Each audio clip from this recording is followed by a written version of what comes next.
আমার ফেসবুক প্রোফাইলে আপনাদের সকলকে স্বাগত জানাই। আজকে বিহারের রেজাল্ট বেরিয়েছে, অর্থাৎ নির্বাচনের রেজাল্ট বেরিয়েছে। খুব ভালো পারফরমেন্স বিজেপি তথা এনডিএর।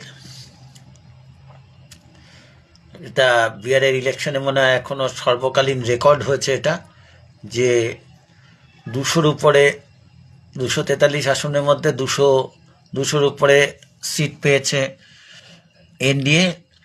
তার মধ্যে বিজেপি একাই মনে হয় 95, আর জনতা দল ইউনাইটেড 81 না 82 দেখলাম।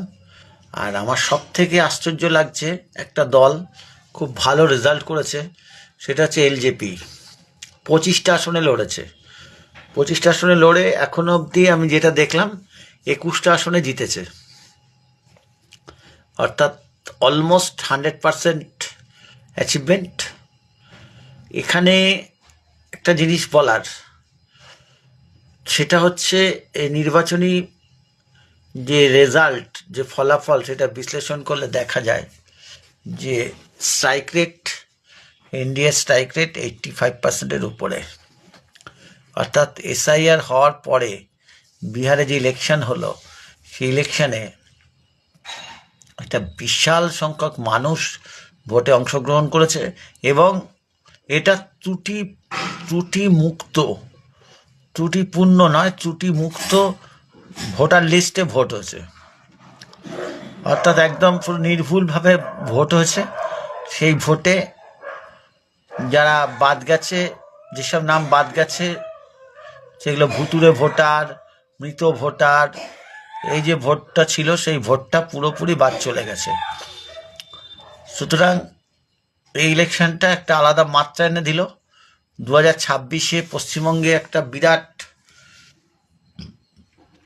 পরিবর্তনের ইঙ্গিত এই ভোটের মাধ্যমে আসলো।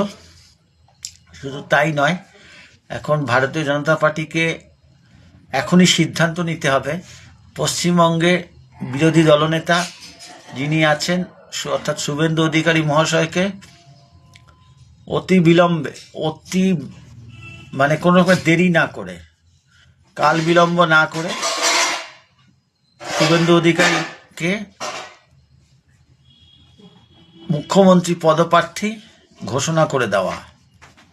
তবে খেলাটা আরও জোরদার হবে এবং ভালো হবে, এটা আমি বলতে পারি। তা আপনারা কি বলেন?